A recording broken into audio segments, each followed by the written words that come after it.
DK Shivakumar ಅವರ ಶ್ರಮ ಶ್ರದ್ಧೆ ಪಕ್ಷಕ್ಕೆ ಮಾಡಿದ ತ್ಯಾಗಕ್ಕೆ ಮುಖ್ಯಮಂತ್ರಿ ಹುದ್ದೆಯ ಮೂಲಕ ಕೂಲಿ ಸಿಕ್ಕಿದೆ. ನಮ್ಮ ರಾಜ್ಯ ಕಾಂಗ್ರೆಸ್ ಸರ್ಕಾರ ರಚನೆಯಾದ 3 ವರ್ಷದಿಂದ ಕಾರ್ಯಕರ್ತರಿಗೆ ಕೂಲಿ ಸಿಕ್ಕಿಲ್ಲ. ಆದಷ್ಟು ಬೇಗ ನೂತನ ಮುಖ್ಯಮಂತ್ರಿಗಳು ಕಾರ್ಯಕರ್ತರಿಗೆ ಅಧಿಕಾರ ನೀಡಿ ಬಲಪಡಿಸಬೇಕು ಅಂತ ತ್ಯಾಮಗೊಂಡ್ಲು ಬ್ಲಾಕ್ ಕಾಂಗ್ರೆಸ್ ಅಧ್ಯಕ್ಷ ಹೋಬಳಾಪುರ ಹನುಮಂತೇಗೌಡ ಮನವಿ ಮಾಡಿದ್ದಾರೆ. ತಾಲೂಕಿನ ತ್ಯಾಮಗೊಂಡ್ಲು ಹೋಬಳಿಯ ದೇವರಾಜ ವೃತ್ತದಲ್ಲಿ ನೆಲಮಂಗಲ ಶಾಸಕ ಎನ್ ಶ್ರೀನಿವಾಸ್ ಹಾಗೂ ಬ್ಲಾಕ್ ಕಾಂಗ್ರೆಸ್ ಸಹಯೋಗದೊಂದಿಗೆ ಏರ್ಪಡಿಸಲಾಗಿದ್ದ ಮುಖ್ಯಮಂತ್ರಿ ಡಿಕೆ ಶಿವಕುಮಾರ್ ಪದಗ್ರಹಣ ಸಮಾರಂಭದ ಬೃಹತ್ ಪರದೆಯ ಮೇಲೆ ವೀಕ್ಷಣೆ ಹಾಗೂ ಸಿಹಿ ಹಂಚಿಕೆ ಕಾರ್ಯಕ್ರಮಕ್ಕೆ ಚಾಲನೆ ಕೊಟ್ಟು ಮಾತನಾಡಿದರು. ಈ ಹಿಂದೆ ಕೆಪಿಸಿಸಿ ಅಧ್ಯಕ್ಷರಾಗಿದ್ದ ಡಾ ಜಿ ಪರಮೇಶ್ವರ್ ಕಾರ್ಯಕರ್ತರ ಬಳಿ ಸಂಗ್ರಹಿಸಿದ ವರದಿ ನೂತನ ಮುಖ್ಯಮಂತ್ರಿಗಳ ಕೈ ಸೇರಿದೆ. ಕೂಡಲೇ ಕಾರ್ಯಕರ್ತರಿಗೆ ಅಧಿಕಾರ ನೀಡಿ ಉಳಿದ 2 ವರ್ಷಗಳಲ್ಲಿ ಪಕ್ಷವನ್ನ ಬಲಿಷ್ಠಗೊಳಿಸುವುದರ ಜೊತೆಗೆ ರಾಜ್ಯಕ್ಕೆ ಉತ್ತಮ ಜನಸ್ನೇಹಿ ಆಡಳಿತ ಕೊಡಲಿ. ಡಿಕೆ ಶಿವಕುಮಾರ್ ಅವರು ಬೇರು ಮಟ್ಟದಿಂದ ಜಿಲ್ಲಾ ಪರಿಷತ್ನಿಂದ ಬೆಳೆದು ಬಂದವರು. ಬೇರು ಮಟ್ಟದ ಕಾರ್ಯಕರ್ತರಿಗೆ ಹೆಚ್ಚು ಶಕ್ತಿ ತುಂಬಲಿ. ರಾಜ್ಯದ ನೂತನ ಸಚಿವರಿಗೆ ಮತ್ತು ಮುಖ್ಯಮಂತ್ರಿ ಒಳಗೊಂಡಂತೆ ಮಂತ್ರಿ ಮಂಡಲಕ್ಕೆ ಶುಭಾಶಯ ಕೋರ್ತೀವಿ ಎಂದಿದ್ದಾರೆ. ಗುರು ಕಾಣಿಕೆ ಸಲ್ಲಿಸಿದ್ದಾರೆ. ನಮ್ಮ ಶಾಸಕರು ಆದ ಎನ್ ಶ್ರೀನಿವಾಸ್ ರವರು ಡಿಕೆ ಶಿವಕುಮಾರ್ ಕೆಪಿಸಿಸಿ ಅಧ್ಯಕ್ಷರಾಗಿದ್ದ ಸಂದರ್ಭದಲ್ಲಿ ನೆಲಮಂಗಲ ಕ್ಷೇತ್ರಕ್ಕೆ ಬಂದು ಪಕ್ಷ ಸಂಘಟನೆ ಮಾಡಿದ್ರು. ಬಿ ಫಾರ್ಮಾ ಕಾರ್ಡ್ ಅವರು ನೀಡಿ ಶಾಸಕರಾಗಲು ಮುಖ್ಯ ಕಾರಣಕರ್ತರು. ಈ ಹಿನ್ನೆಲೆ ತಾಲೂಕಿನಲ್ಲಿ 9 ರಿಂದ 10 ಲಕ್ಷ ಸಿಹಿ ವಿತರಣೆ, ತಾಲೂಕಿನ 5 ಕಡೆ ಬೃಹತ್ ಪರದೆಯಲ್ಲಿ ಪದಗ್ರಹಣ ಕಾರ್ಯಕ್ರಮ ವೀಕ್ಷಣೆಗೆ ಅನುವು ಮಾಡಿಕೊಟ್ಟಿದ್ದಾರೆ ಎಂದಿದ್ದಾರೆ. ಈ ವೇಳೆ ಬ್ಲಾಕ್ ಕಾಂಗ್ರೆಸ್ ಸಮಾಜ ಅಧ್ಯಕ್ಷ ಜಗದೀಶ್, ನೆಲಮಂಗಲ ಯೋಜನಾ ಪ್ರಾಧಿಕಾರ ಸದಸ್ಯ ಆಂಜನಮೂರ್ತಿ, ಮಾಜಿ ಸದಸ್ಯ ಪ್ರಕಾಶ್ ಬಾಬು, ಮುಖಂಡರು ಆದ ಸಾದತ್ ಉಲ್ಲಾ, ವಾಸುದೇವ್, ಕೃಷ್ಣಸ್ವಾಮಿ ಮಾತನಾಡಿದರು. ಈ ವೇಳೆ ಕಾಂಗ್ರೆಸ್ ಮುಖಂಡರು ಆದ ಎಚ್ಎಂ ಕುಮಾರ್, ಕಿಸಾನ್ ಕಾಂಗ್ರೆಸ್ ಅಧ್ಯಕ್ಷ ಬ್ಯಾಟ್ರಹಳ್ಳಿ, ಬಿಟಿ ರಾಮಚಂದ್ರ, ಅನಂತರಾಜು, ದೊಡ್ಡರೆಡ್ಡಿ, ಆರ್ ಚಂದ್ರಶೇಖರಯ್ಯ, ಅರೇಬೊಮ್ಮನಹಳ್ಳಿ ಗ್ರಾಮ ಪಂಚಾಯಿತಿ ಮಾಜಿ ಅಧ್ಯಕ್ಷ ಶೈಲೇಂದ್ರ, ಬುಲೆಟ್ ರಾಜು, ನರಸಿಂಹಮೂರ್ತಿ, ಚನ್ನಕೃಷ್ಣ, ಚಂದ್ರಪ್ಪ, ಬೈರೇಗೌಡ, ಪ್ರದೀಪ್, ಸೋಮಶೇಖರ್, ಮಂಜುನಾಥ್, ಕೆ ಅಗ್ರಹಾರ, ನವೀನ್, ರವಿಕುಮಾರ್, ರಂಗನಾಥ್, ಸಿದ್ದರಾಮಯ್ಯ, ಹರೀಶ್, ಅನಿ, ಪವನ್ ಕುಮಾರ್, ವಿಜಯ್ ಕುಮಾರ್, ಕಾರಳಪ್ಪ ಸೇರಿ ಸಾವಿರಾರು ಕಾರ್ಯಕರ್ತರು ಉಪಸ್ಥಿತರಿದ್ದರು. ಏನು ಡಿಕೆ ಶಿವಕುಮಾರ್ ಕರ್ನಾಟಕದ ಮುಖ್ಯಮಂತ್ರಿಯಾಗಿ ಪ್ರಮಾಣ ವಚನ ಸ್ವೀಕರಿಸಿದ್ದಾರೆ. ಇದು ಅವರ ಶ್ರಮ ಮತ್ತು ಶ್ರದ್ಧೆ ಮತ್ತು ಪಕ್ಷಕ್ಕೆ ಮಾಡಿದ ತ್ಯಾಗಕ್ಕೆ ಅವ್ರಿಗೆ ಇವತ್ತು ಕೂಲಿ ಸಿಕ್ಕಿದೆ ಅಂತ ಹೇಳ್ತೀವಿ. ಅದೇ ರೀತಿ ಈ ಕರ್ನಾಟಕ ಸರ್ಕಾರ ಬಂದ ಮೇಲೆ ನಮ್ಮ ಕಾರ್ಯಕರ್ತರಿಗೆ ಕೂಲಿ ಸಿಕ್ಕಿಲ್ಲ. ಮುಖ್ಯಮಂತ್ರಿಗಳು ಇವತ್ತೇನು ಹಿಂದೆ ಪರಮೇಶ್ವರ್ ನೇತೃತ್ವದಲ್ಲಿ ಕಮಿಟಿ ಮಾಡಿ ಬೋರ್ಡ್ಗಳಿಗೆ ಮತ್ತು ಕಾರ್ಯಕರ್ತರನ್ನ ನೇಮಿಸೋಕ್ಕೆ ಏನು ಕಾರ್ಯಕ್ರಮ ರೂಪಿಸಿದ್ರು ಆ ರಿಪೋರ್ಟು ಕೂಡ ಬಂದಿದೆ.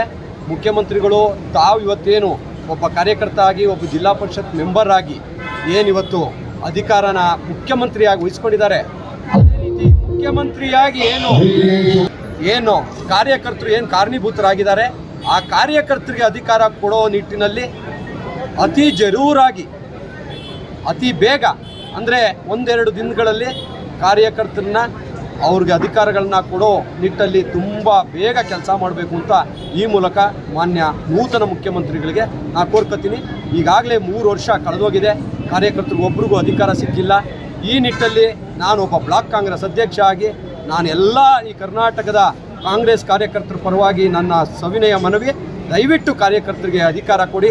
ಅವ್ರ ಗುರು ಕಾಣಿಕೆಯನ್ನು ಸಲ್ಲಿಸ್ತಾ ಇದ್ದಾರೆ. ಇವತ್ತು ಶಾಸಕರು ನೆಲಮಂಗಲ ತಾಲೂಕಿಗೆ ಶಾಸಕರಾಗಲು ಕೆಪಿಸಿಸಿ ಅಧ್ಯಕ್ಷರಾಗಿದ್ದಂಥ ಡಿಕೆ ಶಿವಕುಮಾರ್ ಅವರು ಅವ್ರಿಗೆ ಬಿ ಫಾರ್ಮನ್ನು ಕೊಟ್ಟು ಅವ್ರನ್ನ ಹುರಿದುಂಬಿಸಿ ಅವರು ಎಲ್ಲ ಕಾರ್ಯಕರ್ತರುಗಳನ್ನು ಅವ್ರಿಗೆ ಕಾರ್ಯಕರ್ತರಿಗೂ ಶಕ್ತಿ ಕೊಟ್ಟು ನೀವು ಶ್ರೀನಿವಾಸರನ್ನ ಗೆಲ್ಸ್ಕೊಬರ್ಬೇಕು ಅಂತ ಹೇಳಿ ಏನು ಕರೆ ಕೊಟ್ಟರು, ಆ ಕರೆ ಮೂಲಕ ನಾವೆಲ್ಲ ಕಾರ್ಯಕರ್ತರು ಒಟ್ಟಾಗಿ ಏನು ಶ್ರೀನಿವಾಸ್ ಅವ್ರನ್ನ ಗೆಲ್ಲಿಸ್ದೋ ಹಾಗಾಗಿ ಗುರುಕಾಣಿಕೆಯಾಗಿ ಅವ್ರ ಗುರುಗಳು ಇವತ್ತೇನು ಮುಖ್ಯಮಂತ್ರಿ ಆಗಿದ್ದಾರೆ ಅದು ಅವ್ರಿಗೆ ತುಂಬ ಖುಷಿಯಾಗಿದೆ. ಮತ್ತು ಕಾರ್ಯಕರ್ತರಿಗೂ ಕೂಡ ಈ ಖುಷಿನ ಹಂಚ್ಕೋಬೇಕು ಅನ್ನೋ ದೃಷ್ಟಿನಲ್ಲಿ ಈ ರೀತಿ ಕಾರ್ಯಕ್ರಮ ಆಯೋಜನೆ ಮಾಡಿ ಮತ್ತು ಇವತ್ತೇನು ನಮ್ಮ ನೆಲಮಂಗಲದ ಎಲ್ಲ ಸಾರ್ವಜನಿಕರಿಗೂ ಕೂಡ ಈ ಸಿಹಿ ಸುದ್ದಿಗೆ ಒಂದು ಸಿಹಿ ಕೊಡಬೇಕು ಅಂತ ತೀರ್ಮಾನ ಮಾಡಿ ಎಲ್ಲರ ಮನೆಗೂ ಈ ಸ್ವೀಟ್ ಹಂಚೋ ಅಂತ ಕಾರ್ಯಕ್ರಮ ಹಮ್ಮಿಕೊಂಡಿದ್ದಾರೆ. ಸರ್, ಅವರು ಕೆಪಿಸಿಸಿ ಅಧ್ಯಕ್ಷರಾಗಿದ್ದ ಟೈಮಲ್ಲಿ ನಾನು ಬ್ಲಾಕ್ ಕಾಂಗ್ರೆಸ್ ಪ್ರೆಸಿಡೆಂಟ್ ಆಗಿದ್ದೆ. ಬ್ಲಾಕ್ ಕಾಂಗ್ರೆಸ್ ಪ್ರೆಸಿಡೆಂಟು ನಮಗೂ ಅವರು ಅಭೂತಪೂರ್ವವಾದ ಸಹಕಾರವನ್ನು ಕೊಟ್ಟಿದ್ದರು. ಈಗ ಅವರು ಅಧ್ಯಕ್ಷರಾಗಿದ್ದವರು ಈ ರಾಜ್ಯದ ಮುಖ್ಯಮಂತ್ರಿ ಆಗಿದ್ದಾರೆ. ತುಂಬ ಸಂತೋಷ ಆಗ್ತಾಯಿದೆ. ಇನ್ನು ಮುಂದೇನೂ ಒಳ್ಳೆ ರೀತಿ ಕೆಲಸ ಮಾಡ್ತಾರೆ ಅಂತ ಹೇಳ್ಬಿಟ್ಟು ನಂಬಿಕೆ ವಿಶ್ವಾಸ ಎಲ್ಲ ಇದೆ. ಅದೇ ರೀತಿ ನಮ್ಮ MLA ಸಾಹೇಬರು ಇಡೀ ಕಾನ್ಸ್ಟಿಟ್ಯೂನ್ಸಿಗೆ, ಇಡೀ ನೆಲಮಂಗಲ ಕ್ಷೇತ್ರಕ್ಕೆ ಸುಮಾರು ಒಂದು 70 ರಿಂದ 75 ಸಾವಿರ ಮನೆಗಳಿದೆ.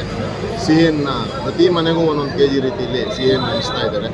ತುಂಬ ಸಂತೋಷ ಆಗ್ತಾಯಿದೆ ಇವೆಲ್ಲ ನೋಡಿ. ನಮಗೆ ಮುಂದಕ್ಕೂ 2028 ನಮ್ಮ ಕಾಂಗ್ರೆಸ್ ಗೌರ್ಮೆಂಟೇ ಬರ್ತದೆ ಅಂತ ಆಶಯ ಇದೆ ಅಂತ ಮಾತು ಹೇಳ್ತಾರೆ. ನಿಮಗೆಲ್ಲ ಗೊತ್ತಿದ್ದಂಗೆ ನಮ್ಮ ಇದೇ ದೇಶದಲ್ಲಿ ನಿಷ್ಠಾವಂತ ಕಾರ್ಯಕರ್ತ ನಿಷ್ಠಾವಂತ ಲೀಡರ್ ಅಂದರೆ ನಮ್ಮ ಡಿ ಕೆ ಶಿವಕುಮಾರ್ ಸಾಹೇಬರು. ಅವರು ಯಾವತ್ತೂ ಅಷ್ಟೇ ಪಕ್ಷಕ್ಕೆ ಹಿಂದೆ ಯಾವುದು ಇದು ಬಿಟ್ಟು ಹೋಗೋದಾಗಲಿ ಬೇರೆ ಮಾತಾಡೋದು ಯಾವುದೂ ಆಗಿಲ್ಲ. ಪಕ್ಷಕ್ಕೋಸ್ಕರನೇ 40 ವರ್ಷದಿಂದ ಅವ್ರು ಹುಡ್ಕೊಂಡ್ಬಂದಿದ್ದಾರೆ. ಅವ್ರಿಗೆ ಇವತ್ತಿನ ದಿವಸ ಅವ್ರಿಗೆ ಫಲ ಸಿಕ್ಕಿದೆ. ಅದೇ ರೀತಿ ನಮ್ಮ MLA ಸಾಹೇಬರು ಎಲ್ಲ ಹೋಬಳಿಯಲ್ಲೂ ನಮ್ಮ ಈ ವರ್ಜಮುನಿಯಾಗಿ ನಮ್ಮ ಇದನ್ನು ಆಚರಿಸಬೇಕು ಅಂತ ನಮಗೆಲ್ಲ ಹೇಳಿದರು. ಅದೇ ರೀತಿ ಎಲ್ಲ ಸೇರಿಸಿ ನಾವು ಹೋಬಳಿ ಪರವಾಗಿ ಎಲ್ಲ ಹೋಬಳಿಯಲ್ಲೂ ಹೋಬಳಿ ಕೇಂದ್ರದಲ್ಲಿ ಸಿಹಿ ಹಂಚಿ ಭಾಳ ಇದರಿಂದ ಇದು ನಾವು ಕಾರ್ಯಕ್ರಮವನ್ನು ಆಚರಿಸ್ತಾ ಇದ್ದೀವಿ. ನಾವು ರಾಜಕೀಯಕ್ಕೆ ಬಂದು ಸುಮಾರು 32-33 ವರ್ಷ ಆಯಿತು. ಅವತ್ತಿಂದ ನಾವು ಯಾವುದೇ ರ್ಯಾಲಿ ಆಗಲಿ, ಯಾವುದೇ ದೊಡ್ಡ ಕಾಂಗ್ರೆಸ್ ಫಂಕ್ಷನ್ ಆಗಲಿ, ನಾವು ಹೋಗ್ತಿದ್ದೇನೆ ಡಿ ಕೆ ಶಿವಕುಮಾರ್ ಫಂಕ್ಷನ್ ಮಾತುಗಳನ್ನು, ಅವ್ರ ಭಾಷಣಗಳನ್ನು ಅಂತಲೇ ಹೋಗ್ತಿದ್ವಿ. ನಾವು ಅವತ್ತಿಂದನೂ ಡಿ ಕೆ ಶಿವಕುಮಾರ್ ಅಂದರೆ ನಮ್ಗೆ ತುಂಬಾ ಪ್ರಾಣ. ಅಂಥ ವ್ಯಕ್ತಿ ಈಗ CM ಆಗ್ತವ್ರು ಅಂದಾಗ ಆ ಖುಷಿನಲ್ಲಿ ಭಾಗಿಯಾಗೋಕ್ಕೆ ನಮ್ಮ MLA ಸಾಹೇಬರು ನಮಗೊಂದು ವೇದಿಕೆ ಅಂತ ಮಾಡಿಕೊಟ್ಟವ್ರೆ. ಅವ್ರಿಗೆ ಡಿ ಕೆ ಶಿವಕುಮಾರ್ಗೆ ಮತ್ತು ನಮ್ಮ MLA ಸಾಹೇಬ್ರಿಗೆ ಹೃದಯಪೂರ್ವಕವಾಗಿ ಧನ್ಯವಾದನ ಅರ್ಪಿಸ್ತೀವಿ ಸರ್. ಸಕ್ರಿಯ ರಾಜಕಾರಣದಲ್ಲಿ 30 ವರ್ಷದಿಂದ ಇದ್ದೀನಿ. ನಾನು ಅವತ್ತಿನೂ ಡಿ ಕೆ ಶಿವಕುಮಾರ್ ಅವರ ಅಭಿಮಾನಿ. ಅವರು ಯಾರನ್ನೇ ಬರಲಿ, ಎಲ್ಲೇ ಸ್ಟೇಟ್ನಲ್ಲಿ ಬರಲಿ ಅವರು ಇದು ಮಾಡ್ತಿದ್ದ. ಅವರು ಲೀಡರ್ ಅನ್ನೋದಕ್ಕಿಂತ ಅವರ ಫೈಟರ್ ಅಂತ ಹೇಳೋಕ್ಕೆ ಇಷ್ಟಪಡ್ತೀನಿ. ಅವರು ಒಳ್ಳೆ ಸಾಧನೆ ಮಾಡಿ ಪಕ್ಷನಿಷ್ಠೆಯಿಂದ CM ಸ್ಥಾನ ಇರಿಸ್ಕೊಳ್ತಾರೆ. ಮುಂದೆ ಒಳ್ಳೆ ಕೆಲಸ ಮಾಡಿ ಮುಂದೇನೂ ಕಾಂಗ್ರೆಸ್ ಸರ್ಕಾರ ಬಂದು ಅವರೇ ಮುಖ್ಯಮಂತ್ರಿ ಆಗಲಿ ಅಂತ ಆಶಿಸ್ತೀನಿ. ನೂತನ ಮುಖ್ಯಮಂತ್ರಿಗಳಾದ ಸನ್ಮಾನ್ಯ ಡಿ ಕೆ ಶಿವಕುಮಾರ್ ಸಾಹೇಬರಿಗೆ ಅಭಿನಂದನೆಗಳು. ಅವರು ಇನ್ನಷ್ಟು ಅಭಿವೃದ್ಧಿ ಪಥದತ್ತ ಕರ್ನಾಟಕ ರಾಜ್ಯವನ್ನು ತಗೊಂಡೋಗಲಿ, ಇನ್ನಷ್ಟು ಜನಗಳಿಗೆ ಜನಸ್ನೇಹಿ ಸರ್ಕಾರವಾಗಲಿ, ಇನ್ನಷ್ಟು ಅಭಿವೃದ್ಧಿ ಕೆಲಸಗಳನ್ನು ಮಾಡಲಿ ಅಂತ ಶುಭ ಹಾರೈಸ್ತೀನಿ.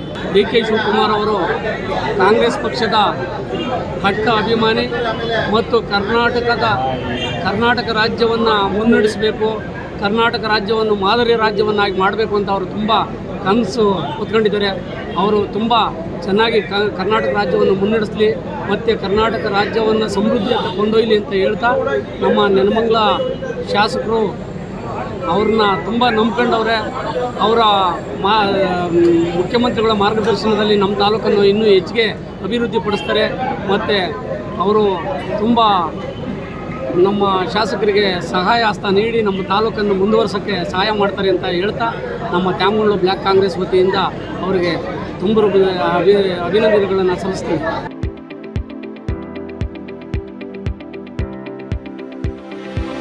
ಯಶಸ್ ವಿದ್ಯಾಕೇಂದ್ರ ಮತ್ತು ಯಶಸ್ PU ಕಾಲೇಜಿನಲ್ಲಿ 2026-27ನೇ ಸಾಲಿನ ಪ್ರವೇಶಾತಿ ಆರಂಭವಾಗಿದ್ದು, ಮಾಂಟೆಸರಿಯಿಂದ 10ನೇ ತರಗತಿಯವರೆಗೂ ಹಾಗೂ PU ಕಾಲೇಜು ಪ್ರವೇಶಾತಿ ಪ್ರಾರಂಭವಾಗಿದೆ.